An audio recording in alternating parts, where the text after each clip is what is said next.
video finna go, bro. But we finna just get it rolling, man. So as I was working out today, the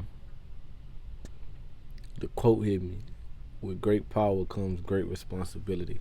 And when I say it hit me, I don't mean the quote just came to my head. I mean, it hit me.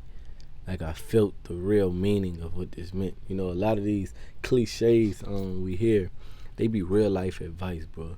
And, you know, they just don't always hit at the times we hear them. And then you have to go through shit in life and see shit for how it really is to be like, damn, that shit really is true, bro. And what made me think about it is because at work,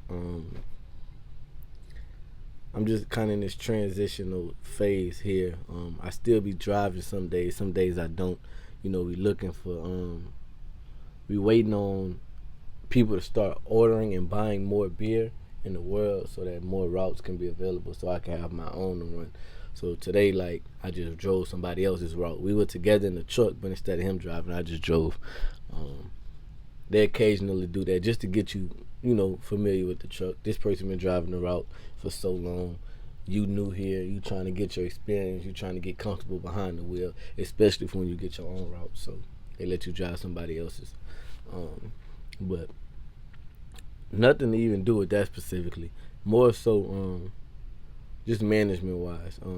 Not to say nothing wrong about the management at all. I shouldn't even be saying that while I got these people's shirt on. But not even to say nothing wrong with the management, because it's really not. But you know, something that somebody did just made me truly understand that that this power, with great power comes great responsibility. You know, whenever you are in a position of power, whenever you have authority over a group of people, it is your duty to be a servant leader, not to just be a leader and not to just be a servant, but a servant leader. You know, meet the needs of the people who are under you, whether it be if they need guidance, help, if they need someone to steer them in the right direction. I know these are all synonyms, but yeah, or simply be someone to solve their problem. Literally, it might not be nothing that they can do up to a certain point that they may need your help to finish where they're trying to go. You know what I mean? All this counts is a part of being a leader. You know, I was a front end manager at a grocery store for a year, but before that, I was like, for another year, a person that's kind of right under them. So when the front end manager is not at work, you'd be the person everybody comes to at customer service in the cash office. Literally, the next step from there is assistant manager, front end manager. We didn't have any assistants, so yeah, the office people were kind of the assistants. But that's neither here nor there. I had this job and I realized that, bro, that it's not just telling people what to do, but relating to people, knowing which type of people you're dealing with.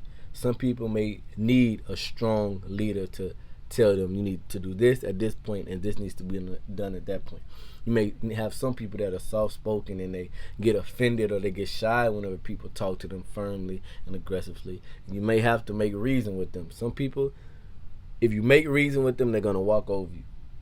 Whereas others, you make reason with so that they can understand and then they fulfill what you need them to fulfill. You know what I mean? It's different types of people is all I'm trying to say. And I noticed one of the managers, I find that he hasn't really grasped this truly. It don't matter who you are. And maybe because we work with all men here, this is how he has to be. I don't know his reasoning behind it. I'm still, I wouldn't say studying it because it's not nothing that deep, but you know, I observe. I'm real quiet there. I'm quiet in general, but the reason I'm quiet is because I don't know, I take in a lot from my surroundings. I might go somewhere and I might not speak at all, but I'm just observing the people. I could feel what type of person you are. I don't, and not to say I go 100% based off of that, but I will say that's a good indicator to whereas I'm gonna, you know, speak more to you, and not only speak more to you, but let you see more of me for real than professional me, if that makes sense. But I find that he doesn't effectively do this with people. You know, it's more so of a barking in order at someone, and then not only barking in order, but you ever notice somebody that does one thing and then kind of contradicts what they just did? It's almost like that. If I'm going to be a strong leader to you, then I'm going to be a strong leader. If I'm going to tell you what to do, then I'm going to tell you what to do. But after I tell you what to do, I'm going to, whenever a person will walk away, I notice he may say something about him. He may catch an attitude. Even with people, customers that he came help and talk to for us, I've noticed this thing. And I mean, your impression, what you say, it stays with people. So you're doing this to me, to this person in front of me, I'm subconsciously going to think you're doing it to me whenever they're around. Whenever they're around and I'm not around. Phone ringing. I hope you can't hear that bit. You probably can. But yeah, you know, subconsciously I'm going to notice this. And you might not even notice yourself doing this. But what you are going to notice is you're going to start to have more disliking for that person, or may not want to be around them as much. And you might not even realize it so much to the point to where you just be like, I don't know, it's something about this person that when I met them, I just don't really like them. You ever had that about a person? It's because all these subconscious things that I'm speaking about have happened. You didn't even realize it.